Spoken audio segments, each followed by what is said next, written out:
Units of the Syrian Arab Army eliminate dozens of terrorists in Aleppo and Homs and foil infiltration attempts in Deraa. Tribal leaders and sheikhs in Syria stress that Syrian tribes will be the first to defend Syria's territorial integrity. More than 78 Palestinians were killed since the start of Israeli aggression on Gaza.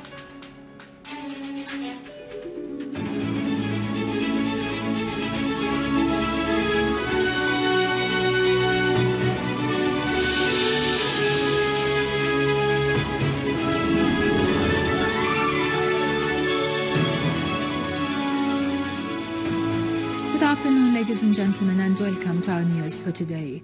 The military operations carried out by the Syrian Arab Army continue in several areas to eliminate the terrorists and destroy their hideouts and criminal equipment.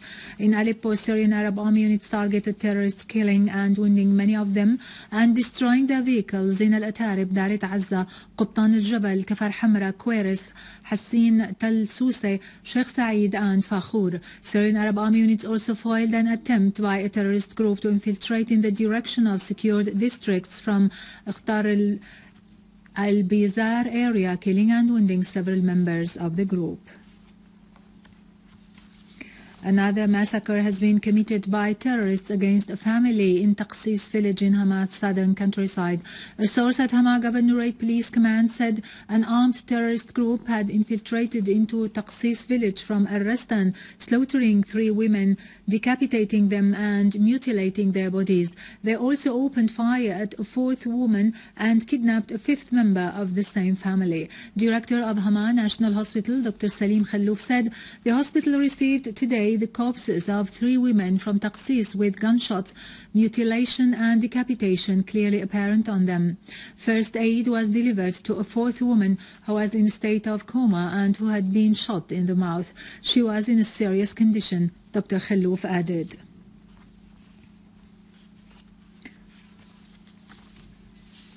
In Homs, Syrian Arab Army units killed and injured a number of terrorists on Rahoum Mas'adi Road and on Arshouni Road in Homs countryside. Syrian Arab Army units targeted armed terrorist groups on Al-Ghajr al-Rastan Road and in Ain Hussein in Talbise and Sharshuh, killing and injuring a number of terrorists and destroying 2 cars with all the terrorists inside them in Tal Abu Stanasil. A car went off with terrorists affiliated to the so-called Maghawir Baba Amr, who were trying to load it with explosives in Al-Kharija village in the eastern countryside of Homs. Terrorists Abdulaziz al-Muhammad and Qusay al-Half were identified among the dead. In Deraa, the Syrian Arab Army units killed and wounded several terrorists in the villages of Tafas, Tal Shhab Mzayrib and Al-Jami' al-Lakhdar in Atman and destroyed their vehicles in Al-Ghazlan farm. Syrian Arab Army units also destroyed a number of terrorist cars between Kharab al-Shahm and downtown Deraa, eliminating terrorists in the area surrounding Al-Ma'sara and al-Surra. The Syrian Arab Army units also foiled 2 attempts by armed groups, the first from Nawa to Tal Hash and the second from Al-Ahrak in the direction of a military checkpoint in Deraa countryside, eliminating all the members of the group. The Syrian Tribes Princes and Sheikhs Conference has stressed allegiance to the homeland, pledging to defend the country's pride, dignity and territorial integrity in the face of terrorism and hostile plots. At the conclusion of their conference held today at the Maros Hotel in Damascus, the tribal princes and sheikhs said any person inside or outside the country does not represent us if he does not work for safeguarding the homeland and if he does not abide by our national and humanitarian principles. They stressed that Syrian tribes are represented only by good conscience, true Arab ethics and noble religious values. The participants in the conference hailed the Syrian Arab Army's achievements and heroisms in the face of the armed terrorist groups across the homeland, affirming that the Syrian tribes have always been and will remain to be the main asset of the Syrian Arab Army and people. Russia's permanent representative to the UN, Vitaly Churkin, said Russia backed the appointment of Stefan de Mistura as the new UN envoy to Syria to succeed al-Lakhdar al-Brahimi. De Mistura is an Italian diplomat of Swedish origin. He is a former member of the Italian government. He worked for 40 years at the UN offices. He occupied the post of the Italian Deputy Foreign Minister. His last position was Director of the UN Staff Faculty in the Italian city of Toronto.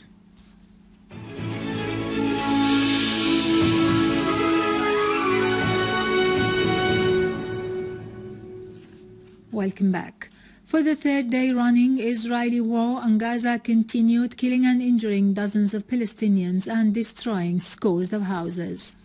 For the third day running, Israeli airstrikes killed 8 members of a family, including 5 children, in a pre-dawn raid on Gaza this morning, raising the death toll since the beginning of the war to over 78, mostly civilians, as more than 680 others were injured.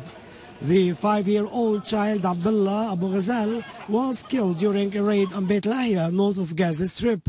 The raids also targeted houses of resistance men in Shujaiya, east of Gaza, as Israeli warplanes destroyed all police centers and a number of security and administrative institutions. The Palestinian Health Ministry said the strikes destroyed at least 2 homes in Khan Yunis in southern Gaza. In retaliation, Palestinian resistance men fired hundreds of rockets into Israeli settlements, including the Mona area where the Israeli nuclear reactor is located. The rockets have paralyzed life in Israeli settlements and cities and sent hundreds of thousands of people scrambling for shelters in Tel Aviv. Palestinian resistance men also fired rockets early today, 2 of them on Tel Aviv. Israeli media and military impose a tight censorship on casualties and damages inflicted by Palestinian rockets. 2 ISIS terrorists, one of whom was the architect of the attack on al-Sudour area northeast of Aqaba, were killed in an ambush by the Iraqi army in the same area. The Iraqi army had eliminated 133 terrorists in Jarf al-Sakhr, al-Karme, al-Hayaki, Sharqat and al-Qayyara, and 21 others in al-Saadiyah. A source in Diyala governorate said ISIS executed a tribal sheikh from the governorate and his son, who had refused to join the terrorist organization in Bishikan on the borders between Diyala and Salah ad-Din. Egyptian Foreign Minister Sameh Shoukry has voiced his country's keenness on Iraq's stability and territorial integrity and the recovery of national reconciliation among all the Iraqis. Shoukry said he was asked by President Abdel Fattah al-Sisi to head for Iraq for talks with a number of Iraqi political leaderships on ways to restore national reconciliation among the Iraqi people and unify their efforts in the face of the grave dangers threatening the security of Iraq and its neighboring countries.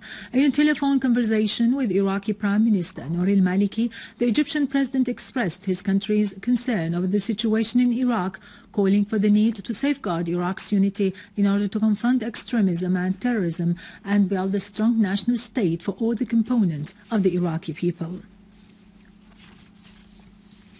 Finally, Russian President Vladimir Putin is to start a tour of several Latin American states covering Cuba, Argentina and Brazil to enhance the political and economic relations with those countries.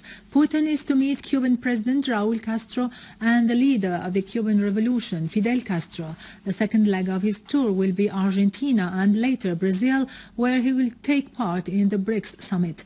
Putin will attend the final ceremony of the World Football Cup tournament between Germany and Argentina and will receive the tournament's flag from Brazilian President Dilma Rousseff. Russia, it is to be noted, will host the next tournament in 2018. With this, we end our news for today. Thank you for watching. For more details about Syria and the region and to view this bulletin again, you can always visit our website in English, syriaonline.sy. Now to latest business and market news with Karun Kürkcan, but after a short break.